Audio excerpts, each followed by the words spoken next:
talents into the service of our nation, and we appreciate it.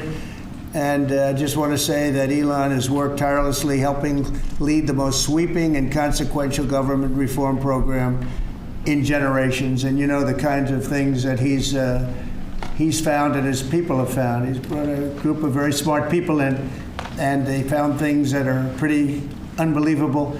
I have to say that the numbers that we're talking about are substantial, but they're going to be very much more substantial with time, because many of the things that we're working on right now, we're going to have to remember Elon as we find them, but the numbers could double and triple because many things, we don't want to go out with them until we're sure, but we've found things that are unbelievably stupid and unbelievably bad. With the Department of Government Efficiency, Elon's delivered a colossal change in the old ways of doing business in Washington. DOGE has installed geniuses with an engineering mindset and unbelievably talented people in computers. I actually asked Elon one time, what's their primary thing? And they have a lot of primary things, all having to do with being smart. But he said the thing that they're really the best at is working with computers, so that they can't be outsmarted by somebody that's not so honest, that happens to also be good with computers, but not as good as these people. But the mindset in the senior ranks of every federal department, and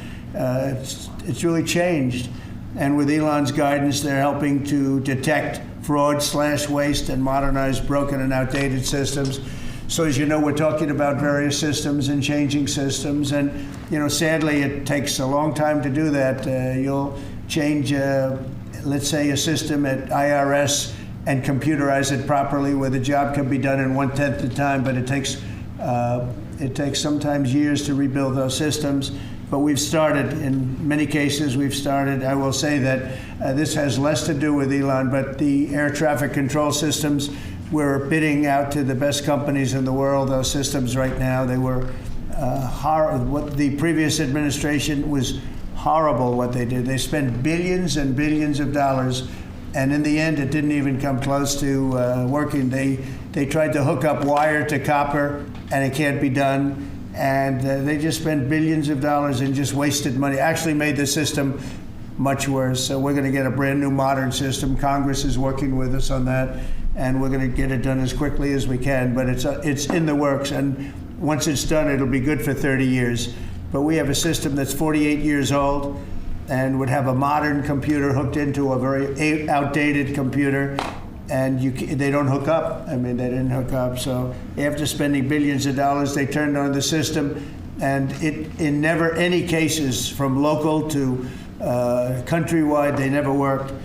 More than 75,000 bureaucrats have voluntarily left their taxpayer-funded jobs to come out and really do the job. Countless wasteful and unnecessary contracts have been terminated, and you know that we have terminated many contracts, and many contracts, Elon, are right now being looked at, and it may be 6 months, it may be almost a year in some cases. We're going through procedures, we're going through courts, and we'll remember you as we announce billions of dollars of extra waste, fraud, and abuse. Just as an example, DOGE canceled $101 million for DEI contracts at the Department of Education, $101 million, and that was just a small section of the Department of Education. $59 million for illegal alien hotel rooms in New York City, and the landlord never made the kind of money that he made in the last short period of time. $59 million to a hotel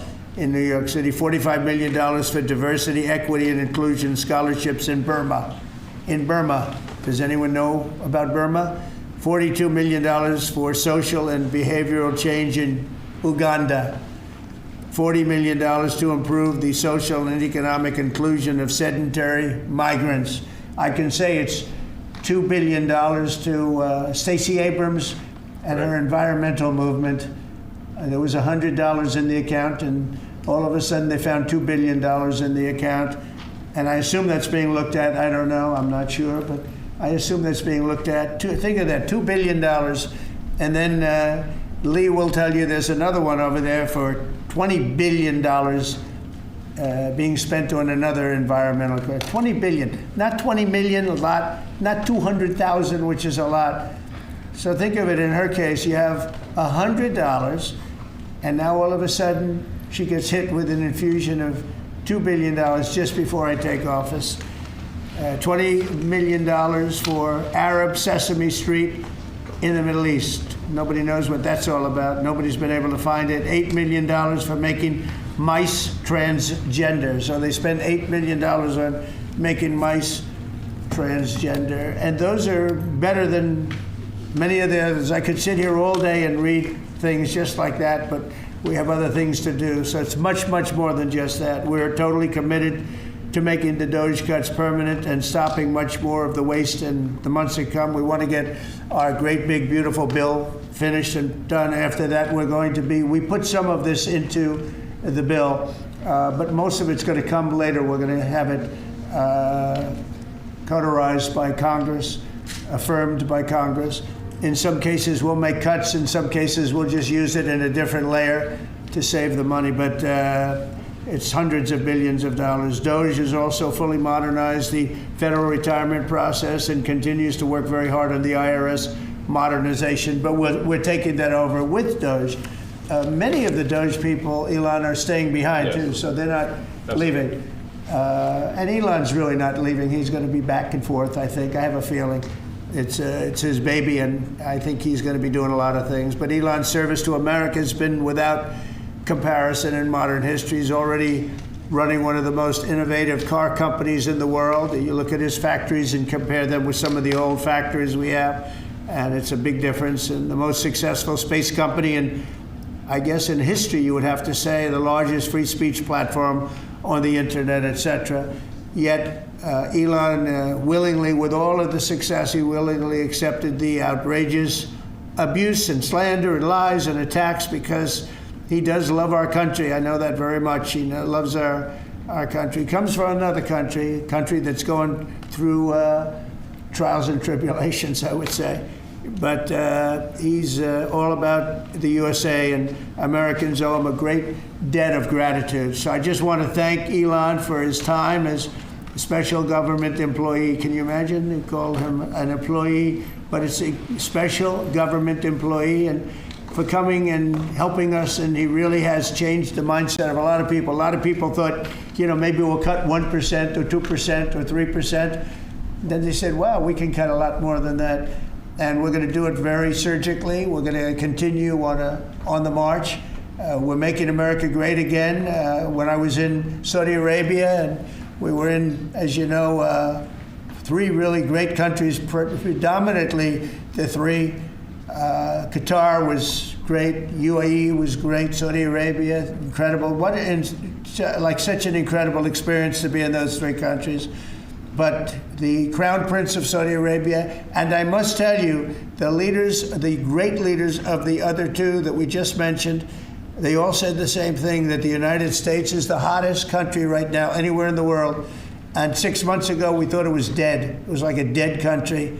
And it would have been a dead country if we didn't have the right result on November 5th. There would have been a horrible, horrible situation was going on with the borders, with transgender for everyone, men playing in women's sports, and so much more.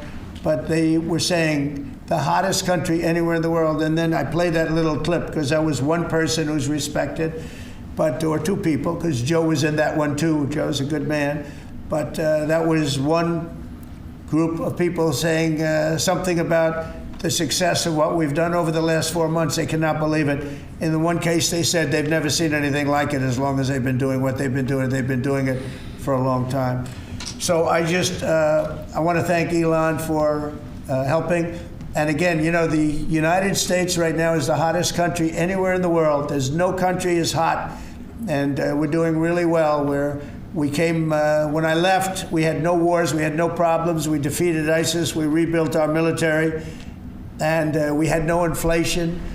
And when I came back, we had a lot of inflation, we had wars all over the place. We had the embarrassment in Afghanistan where we gave up billions and billions of dollars of military equipment, the most embarrassing moment in the history of our country, I believe that strongly. We have Russia with Ukraine. We had the attack on Israel in October, the horrible attack, October 7th. horrible, horrible attack. Nobody's ever seen anything like it. And now we have something where we're really healing a lot of that.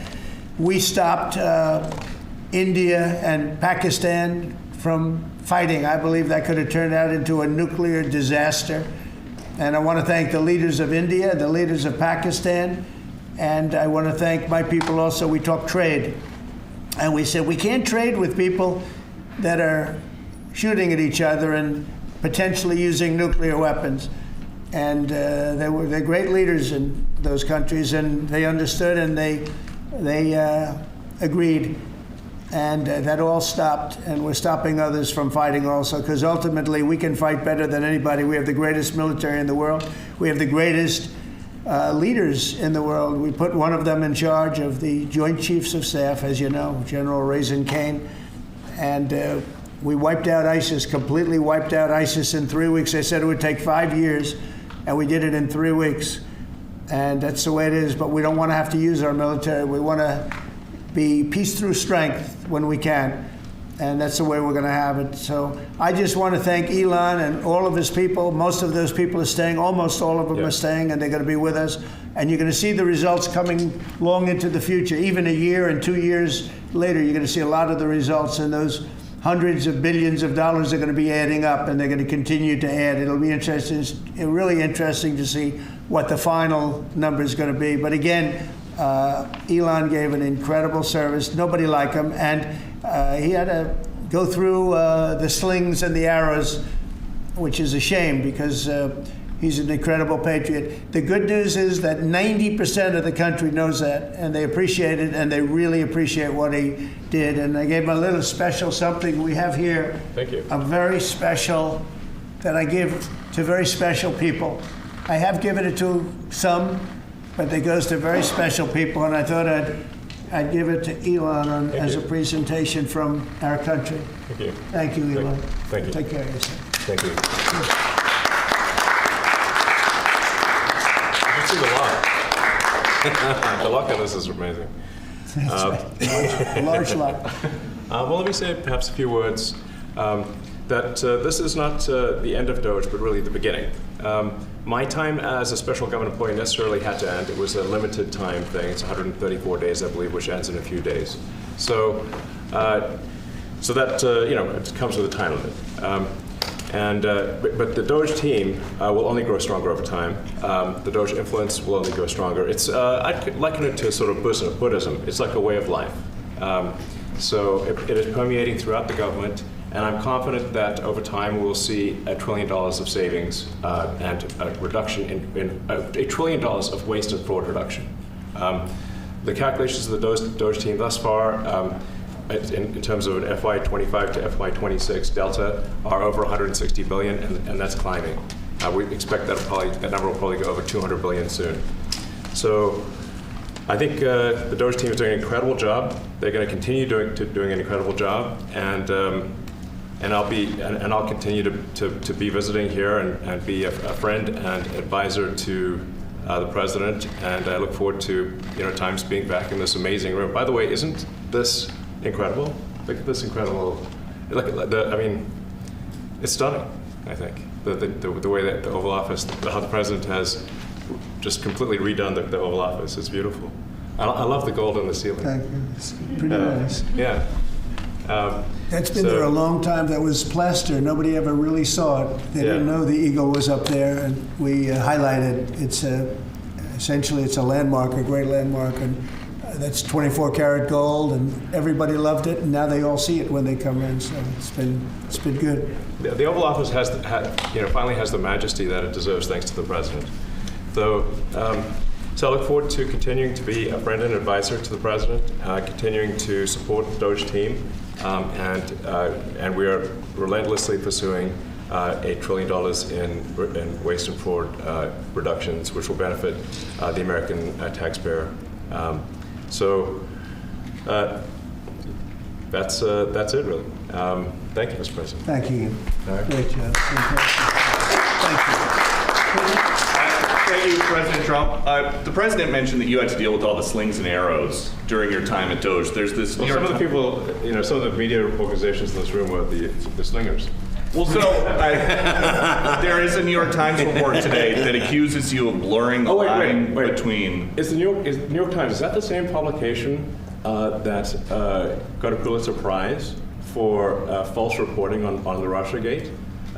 Is it the same organization? I got to check my Pulitzer I think counter. it It is. I think the judge just ruled against the New York Times for their lies about the Russiagate hoax, and that they might have to give back that Pulitzer Prize. That New York Times. Let's move on. Okay, then Next President question. Trump. I got one for President Trump. So President Trump, Biden aides who used to work here are in talks with Republicans in Congress to go and testify about what they did or didn't do to possibly conceal President Biden's decline. Do you think that Dr. Jill Biden should also have to come in and testify about what she did or didn't do? Well, I hate the concept of it. It's the wife of a man who was going through a lot of problems, and everybody that dealt with him understood that. And I guess it came out during the debate loud and clear. That was the biggest signal of all. They have to do what's right. The country was there was a lot of dishonesty in the election, as you know, 2020. That's been now caught. People understand it. It was a rigged election. And when you go further out, when you see the auto pen, I mean, I think the auto pen is going to become one of the great scandals of all time, because you have somebody operating it or a number of people operating. Because I knew Joe Biden. Joe Biden wasn't in favor of opening up borders, letting 21 million people into this from prisons and mental institutions and gang members. He wasn't into that at all. And you know, who signed these orders, proclamations, and all of the different things that he signed that set our country so far back, that was so bad for our country? With the auto pen, how would it work? Like, we're in the Oval Office right now. If there was a group of rogue staffers that worked for you who wanted to advance a bill or an executive order without your knowledge, how could they do it? How do they go Well, it's very behind hard, the because president's I'd back? read your newspapers or your media the next day, and I'd say, well, I didn't approve that, and I would find it. I mean, they wouldn't get away with it for long, because they'd say, I never signed that. Who the hell signed that? Auto pens, to me, are used to sign letters to people, because we get, I think they said 20,000 letters a week, and you like to be able, when somebody takes the time to write a letter, it's nice to sort of write back.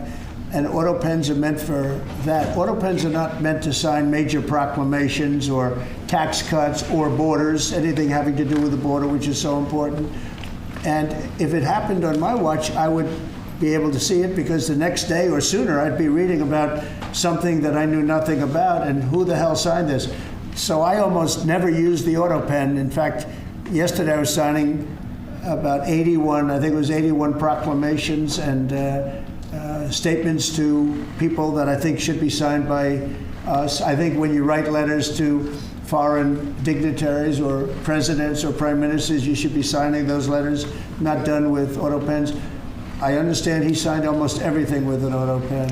It's a very dangerous thing. It really means you're not president. Whoever operated the auto pen, and we think we know who that is, and it was actually more than one person, but that's not what the presidency is all about. I hardly used to use it. Reinstate the tariffs on China. You said that they violated the agreement with the U.S. Well, they did. They violated a big part of the agreement we made. You know, if you read that whole statement, I was very nice to them. I helped them because they were in trouble with the stoppage of a massive amount of business. But I'm sure that I'll speak to President Xi, and hopefully we'll work that out. But yeah, there's a violation of the agreement. Yeah, please. Mr. President, can you give us an update to the latest ceasefire agreement that Israel has agreed to, but Hamas is still considering? Well, they're very close to an agreement on Gaza, and we'll let you know about it during the day or maybe tomorrow, and we have a chance of that. And I think we have a chance of making a deal with Iran also. They don't want to be blown up. They would rather make a deal. And I think that could happen in the not too distant future. That would be a great thing if we could have a deal without bombs being dropped all over the Middle East. That would be a very good thing. They can't have a nuclear weapon. We want them to be safe. We want them to have a very, very successful nation. Let it be a great nation, but we can't have them. They cannot have a nuclear weapon. It's very simple. And I think we're fairly close to a deal with Iran. Mr. Musk, question question for Elon. Yeah, please. You said just now that you look forward to being a friend and advisor to the president. So do you Well, I am. expect to continue I always look advising the president and DOGE informally, or are you going to sort of shift your focus entirely to your companies? Well, I expect to continue to provide advice whenever the president would like advice. I hope so. I mean, I expect to remain a friend and an advisor, and certainly if there's anything the president wants me to do, I'm at the president's service. Mr. Musk, on DOGE, you said that there was $1 trillion promise for cuts from DOGE. Yes, I think we do expect over time to achieve the $1 trillion. But what have you found in your time here was the biggest roadblock to getting those cuts? Was it the cabinet, or was it Congress, or something else? What was the biggest roadblock from your work? It's mostly just a lot of hard work. It's really not any one person or Congress. It's going through really millions of line items and saying just each one of them makes sense, or does not make sense. Obviously, at times when you cut expenses, those who are receiving the money, whether they're receiving that money legitimately or not, they do complain. And you're not going to hear someone confessing that they received money inappropriately. Never. They're going to always say that they received money appropriately for an important cause. Naturally, that's what you'd expect. So we just have to. It's just a lot of work going through the vast expenses of the federal government and just really asking questions. What's this money for? Are you sure it's actually being used well? Many times we can't even find anyone who defends it. So for a lot of the expenses, there is actually no defender at all. And then we have to just work through the process of stopping the spending, where there's often literally no defender. Nobody even knows why the money's being spent. It's truly absurd. I mean, we find situations where there are millions of software licenses with 0 people using them. 0. Exactly. This is the quizzical expression. You're like, surely, if there's millions of software licenses, someone should be using them. No, and then we've got to go through the process of saying, okay, look, if no one's using the software, we need to terminate this software license agreement. That's everywhere in the government, by the way. Mr. Musk, what do you think would be easier, colonizing Mars or making the government efficient? It's a tough call, but I think colonizing Mars and making life multi-planetary is harder. And as I said, we do expect to achieve over time the $1 trillion of savings. We can't do it in like a few months, but if you say by the official end of DOGE, which the president may choose to extend, is the middle of next year. Say by the middle of next year, with the support of the president and Congress, could we achieve $1 trillion of savings? I think so. We're on track to do so. Do you have faith that Congress is going to? Mr. Musk, thank you, Mr. President. You had mentioned earlier in the week that DOGE had become a whipping boy, and as the president mentioned, you went through a lot to go through this process. Yeah. Was it worth it for you, and what would you change? Yes, so what we found was happening was that if there were any cuts anywhere, then people would assume that was done by DOGE. And so we became like essentially the DOGE boogeyman, where if so any cut anywhere would be ascribed to DOGE. A friend of mine's daughter, who's at law school at Georgetown, thought that DOGE had cut the Senate, internships the legal internships for the Senate, and we have nothing to do with that. So if they have been cut, it's not to do with us. Just as an example. So. It just became a bit ridiculous where any cut anywhere was somehow DOGE, including things that made no sense, and we would agree made no sense. There are many things that occur in the government because it's the banal evil of bureaucracy. It's sort of the frankly largely uncaring nature of bureaucracy. It's as the great Milton Friedman said, money is spent most poorly when it is someone else's money being spent on people you don't know. And that's how federal spending is. And then you can't really even blame the individuals because the way the government works is complaint minimization. So when you do when someone within the government tries to stop money being spent, there's usually someone that complains. And then their manager will say it's not worth the trouble, just pay it anyway. That happens over and over again. So was it Mr. Musk. I think it was an important thing. I think it was a necessary thing, and I think it will have a good effect in the future. Thank you, President Trump. This week, there was a video on board a plane that showed the First Lady of France slapping her husband, Emmanuel Macron. Do you have any world leader to world leader marital advice on those phones? Make sure the door remains closed. That was not good. No, I spoke to him, and he's fine too. They're fine. They're two really good people. I know them very well, and I don't know what that was all about, but I know them very well, and they're fine. What do you think about this Democratic Party plan to avoid being swept in every battleground state again by spending $20 million to study how to speak to American men? Well, you know, they spent 2.8 billion. We spent 1.5. We spent much less. We spent about half of what they spent, and at the end they were $28 million short. They had to be. They spent 2.8 billion. It's a lot, but they couldn't get 28 million at the end, and now they want to spend. I read that they want to spend money to learn how to talk. That's fake. You don't want to be fake. You shouldn't have to hire consultants to say what America needs, because then the consultants should be running the deal, not them. But I read that they want to spend a lot of money in each state. So we won all 7 swing states, 7 out of 7.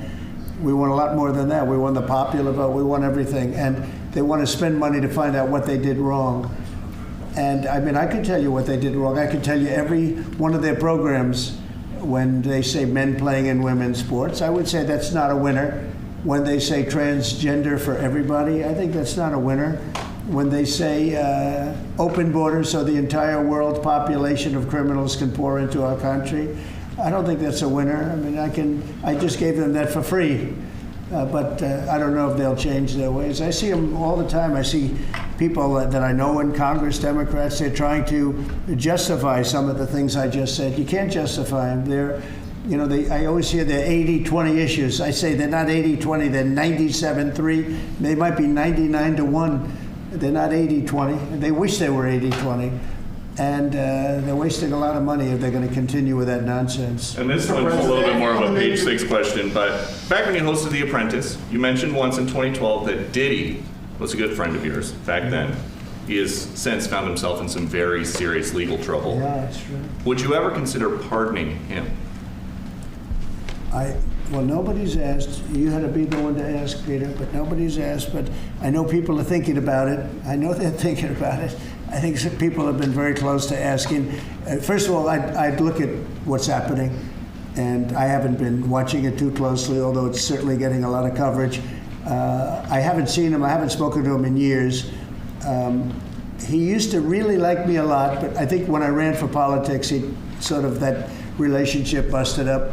From what I read, I don't know. He didn't tell me that, but I'd read some little bit nasty statements in the paper all of a sudden. It's different. You become a much different person when you run for politics and you do what's right. I could do other things, and I'm sure he'd like me, and I'm sure other people would like me, but it wouldn't be as good for our country. As we said, our country's doing really well because of what we're doing. So it's not a popularity contest. So I don't know. I would certainly look at the facts. If I think somebody was mistreated, whether they like me or don't like me, it wouldn't have any impact on me. Mr. President, on the big beautiful bill, would you like to see the Senate build in some support for your tariffs on the big beautiful bill, or should that be a standalone bill? I have great support on the tariffs. I mean, I was so honored that we got that ridiculous stay lifted, because that would have taken away presidential power. It would have taken away everything that was granted by the founders. It would have been a terrible thing. And it would have, most importantly, left us vulnerable. We have a lot of countries that use tariffs on us and use them viciously. And if we didn't have the power to use tariffs on them, and instantly, not when you go back to Congress and try and get hundreds of people to agree on something, that would take months to get just one simple proclamation. If we didn't have the power to counteract their powers, you wouldn't have a country left. We have to act fast. We have to be fast and nimble, as they say. And that was a really great moment, I think, yesterday when that stay was lifted. And hopefully now we'll go to court and just win that battle. because if we don't have the power to do what they're doing to us, we are going to be a great nation no longer. Frankly, Mr. President, Elon Musk was once idolized by folks on the left in this country before joining your administration. Now he's considered a hero by conservatives. Why do you think this man and what he's done in American life has been so politicized? Does it only have to do with you? His life has been amazing. I mean, I look at so many different things. I look at that rocket being, guided back into position. I've never seen that before. I thought it was a space movie. I thought it was a movie. You look at what he's done in terms of communication, it's been unbelievable. So many different, even tunnels going underground, not having to go through all the process of going, he's got a company that does that. He's got so many different companies. Starlink, as an example, he saved a lot of lives, probably hundreds of lives in North Carolina. I don't even know if you remember, but I called you. They needed Starlink in North Carolina. And I didn't know what the hell Starlink was. I said, what is it? Who owns it? He said, do you know Elon Musk? I said, yeah, I happen to know the gentleman. This was before his government stay. And they said, we really need it because North Carolina became an island. It was, people had no communication. They had no access to anything, and they were dying. And I called up Elon, and you can't get it because it's so successful. It's very hard to get. And he had so much of it brought over there, and they told me it was unbelievable. It saved a lot of lives. So, he's just done a lot of things. I don't think he gets credit for what he's done. But he's a very good person, too. You know what? If he wasn't a good person, but he did the same things, I'd probably maybe speak differently. He happens to be a really good person who loves the country. Mr. President, one big, beautiful bill. You had indicated this week that there were some things you didn't like about what had passed in the House. What changes do you want to see the Senate make? And you had also indicated there were things you didn't like about the bill. What would you be suggesting he push senators to change in their version? Well, I'll tell you, I'll go first. It's an unbelievable bill. It cuts your deficits. It cuts, it's a huge cutting. But there's the things I'd like to see maybe cut a little bit more. I'd like to see a bigger cut in taxes. It's going to be the largest tax decrease or cut in the history of our country. I'd like to see it get down to an even lower number. I was shooting for a slightly lower number. I would have liked to have done that. But with all of that being said, when you look at the tax cut and the fact that the original tax cut, which made us so successful, we had the most successful 4 years in the history of our country, the economy, and this is going to be even better. And you see that by the reports that came out just yesterday or tonight. I guess they were released this morning at 8 o'clock. You see the kind of numbers where somebody that's a pro is like, whoa, I haven't seen numbers like this since I've been doing this. These are human emotions of professionals that have never seen numbers like, and we've just started. The bill is a great bill. It's going to be jiggered around a little bit. It's going to be negotiated with the Senate, with the House. But the end result is it extends the Trump tax cuts. If it doesn't get approved, you'll have a 68% tax increase. You're going to go up 68%. That's a number that nobody's ever heard of before. You'll have a massive tax increase. If it does get approved, you'll have a large tax cut, the largest we've ever had. When you add the past tax cuts that we got you, the Trump tax, they call them the Trump tax cuts. It's an amazing bill. It does amazing things. With all of that, it's going to be adjusted a little bit over the next coming weeks, and I think it's going to be passed. The Republicans want to pass it. With all of the great things it does, including an extension of debt, it's the extension. We have to extend the debt. If we don't extend debt, we're in default. Now, the Democrats might like our country to be in default, but in 250 years, we've never been in default. That was handed to them by a very well-meaning man that gave it to them because he thought it was the right thing to do. It could have been their problem before the election, but this man thought it was the right thing to do, and he was well-meaning. I don't hold anything against him for that, but that was put on our plate when it should have been on the Democrats. September 28th, a famous date. It should have been taken care of by the Democrats, but this person, a man of power, gave it to us so that in June that comes due. Well, we have to take care of that because if we don't take care of it, we have a country in default, and we don't ever want to have a country in default. I'll tell you, a certain senator, Elizabeth Warren, said that she would never, ever allow a default on our debt. She would never let it happen, and she would like to get rid of the debt ceiling, what's called the debt ceiling. I call it the debt extension because we really need an extension, that she'd like to see that gotten rid of. And there are many people that agree. Many Democrats agree with that. But we gave that through, and I don't want to say an error. He did it well-meaning. They gave that to us. It was a Democrat problem just before the election. Would have had a huge impact on the election. And to our benefit, we won anyway, but to our benefit. But felt that really for the good of the country, we should extend that. But Elizabeth Warren and various other people would like to see that. Her whole career, she wanted to see it terminated, gotten rid of, not being voted on every 5 years or 10 years. And the reason was because it's so catastrophic for our country. And I always agreed with her. That was one thing I agreed with her on. Now, I haven't spoken to her, but I would say that if you asked her that question now, she'd say, no, it's their problem. But it's a very unfortunate situation. It's a very unfair situation. And she happened to be right on that. It should be gotten rid of, or it should simply be extended. But that's one of the things that gets taken care of in this bill. That automatically gets extended for a 4-year period, and it should be. But I agree with Elizabeth Warren on that. I think you should get rid of it. It's too catastrophic. Yeah, please, go ahead. What message do you like to send to international students? Are they still welcomed to study in the United States? And one question for Mr. Musk. The students, well, we want to have great students here. We just don't want students that are causing trouble. We want to have students. I want to have foreign students. I think Harvard, it's close to 31%. That's a lot. Our country's given $5 billion plus to Harvard over a short period of time. Nobody knew that. We found that out. I wouldn't say that was a DOGE thing, but we found that out over a period of time. That was sort of a Trump thing. We ended up in litigation for other reasons because they're very anti-Semitic. And in finding out and in going through the books, we found out that the country gave them $5 billion plus, much more than that, actually. And we're having it out with them, and let's see what happens. I think we have a very good, it's a very sad case. It's a case we win. We can't lose that case because we have the right to make grants. We're not going to make any grants like that.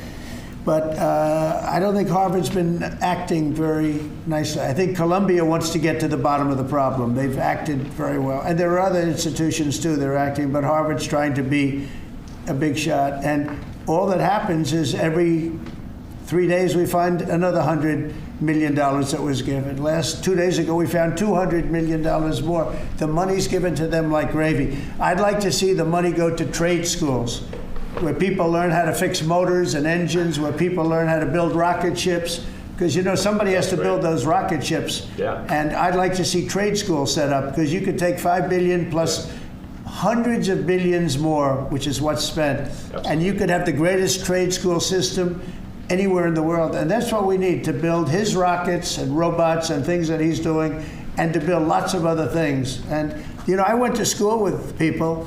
In some cases, they weren't good students, but they could fix the engine of a car better than anybody I've ever seen. They could take it apart blindfolded. They had an ability at that.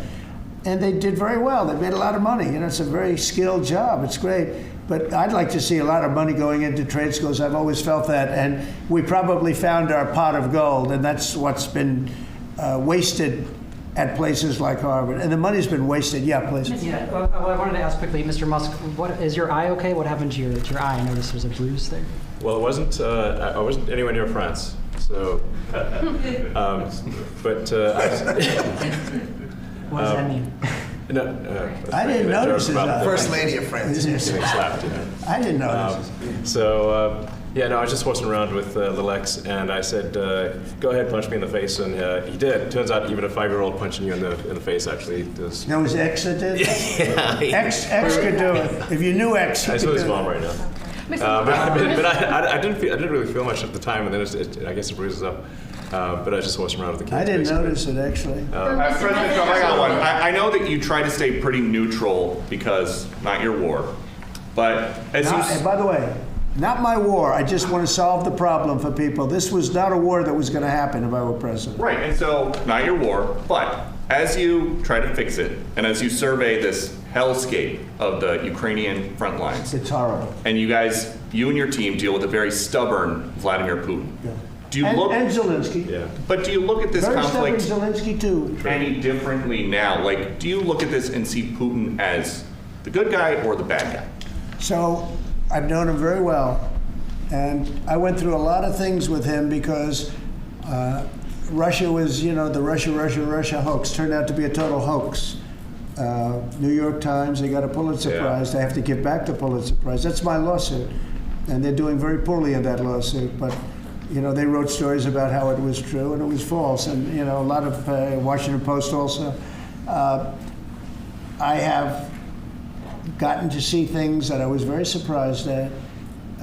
Rockets being shot into cities like Kiev during a negotiation that I felt was maybe very close to ending.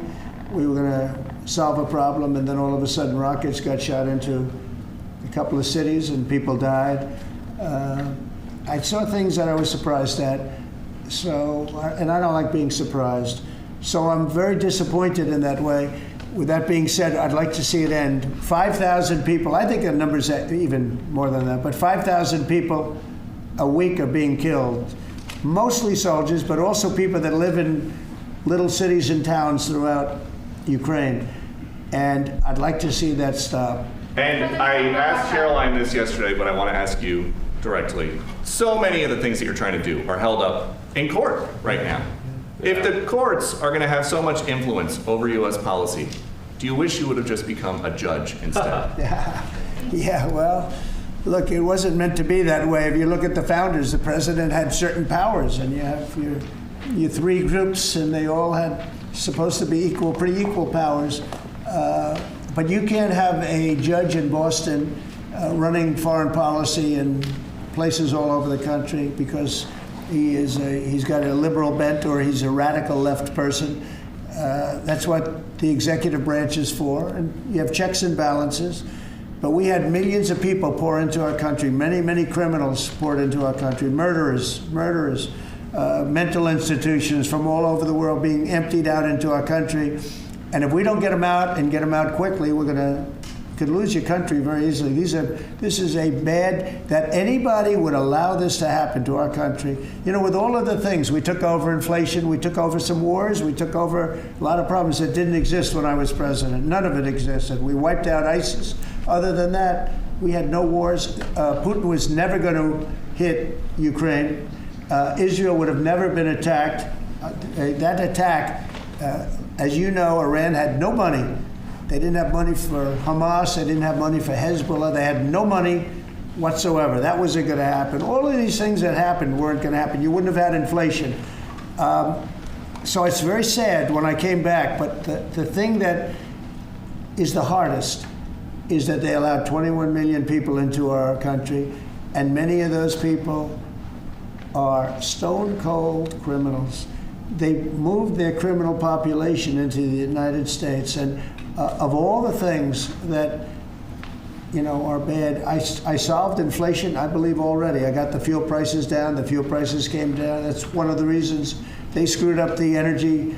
They screwed up the cost of gasoline and oil and gas. And you had tremendous inflation, the greatest inflation probably in the history of our country under Biden. And when people said, "Oh, but the economy was," no, the economy was terrible for the people because they couldn't afford the energy, and the energy brought everything else up. Energy is the big deal. But with all of that, we solved that already. In 4 months, we solved it. $1.99, $1.98 gasoline. First time people have seen that in a long time since my term. But the hardest thing to solve is millions of people pouring into our country, many of whom are criminals. Because remember, these countries are smart.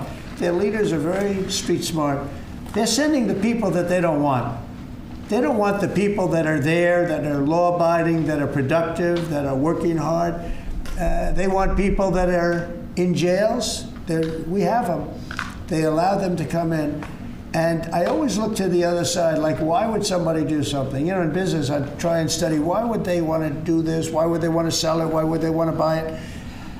One thing I can't figure out is what would an administration What were they thinking when they allowed millions of people from prisons all over the world, not just from South America, Venezuela, all over the world, from the Congo in Africa, hundreds of people, thousands of people from the Congo, rough prisoners, from Asia, from Europe, rough parts of Europe. Why would they allow them to come into our country? Why would they do that? It's the one thing I can't figure out. And I don't believe it was Joe Biden. I really don't. I mean, look, he's been a sort of a moderate person over his lifetime, not a smart person, but a somewhat vicious person, I will say. If you feel sorry for him, don't feel so sorry because he's vicious. What he did with his political opponent and all of the people that he hurt a lot of people, Biden. And so I really don't feel sorry for him. But he wasn't a person that would allow murderers to come into our country. He wasn't a person that was in favor of transgender for anybody that wanted it, take kids out of families, et cetera, et cetera. So I just don't understand why a thing like this, how a thing like this could have been allowed to happen. Very sad. It's very sad for our country. President If I could add something, Go ahead. I think the fundamental moral flaw of the left is empathy for the criminals and not empathy for the victims. Empathy for the criminals, but not empathy for the victims. And there's been way too much of that. That needs to stop. To the president's point, there's been immense judicial overreach that is unconstitutional, that was never intended. And it's undermining the people's faith in the legal system. It needs to stop. It's gone too far. Mr. Musk, And just today, we had, just a couple of hours ago, we had a great decision from the Supreme Court, thank goodness, that was very important. We had two important decisions yesterday on the tariffs because, again, we have to be able to fight a fair fight with other countries. Howard, would you say? We have to be able to use tariffs to fight people that use tariffs on us. I mean, if we didn't have that power of tariffs, we would economically be destroyed as a country because they will destroy us. Other countries will destroy us with unchecked tariffs. We can check them when we have the use. They tried to take that power away from us. And if you take that power away, we're not going to have a country. We won't have an economically viable country. But it's very important on immigration that we be able to get people out without having to go through a long court case. I mean, it was up to some of these judges. Every single one of these millions of people, criminals, prisoners that were let go from jails because they save a fortune when they do. They brought them into the United States. You know what they're saving? The money they're saving? But some of murders, it's very important that we're able to get those people out of here fast, bring them back to their country where they belong. And those countries take them, because if they don't take them, they have to go through the wrath of the United States, and they take them. But we have judges that don't want that to happen. And it's a terrible thing. That's going through the court system right now, that whole situation. But when ICE and with Border Patrol, they've done an incredible job. When they do this incredible job and they capture 100 killers and drug dealers, and we can't keep them for years here as we go through trials. We have to get them out rapidly, and we know who they are. And we're very careful about who they are, but we have to get them out rapidly, or again, we're not going to have a country. Okay? Mr. President, maybe one or two more. Go ahead. Are you concerned that tariff may also affect companies like Tesla, which has parts manufactured abroad? And this is also to you, Mr. Musk. Well, he's going to end up building his whole car here. I mean, I thought he built his whole car. Pretty much he does. He's got incredible factories, and like I looked at one in Texas. It's unbelievable. No, all of the manufacturers will build their parts here too. I mean, it used to bother me. They make a part in Canada, a part in Mexico, a part in Europe, and sent all over the place, and nobody knew what the hell was happening. I think it's ridiculous. You build a car, make it in America, and I gave them a little leeway on that. Gave them some leeway. But over the next year, they've got to have the whole thing built in America. That's what we want.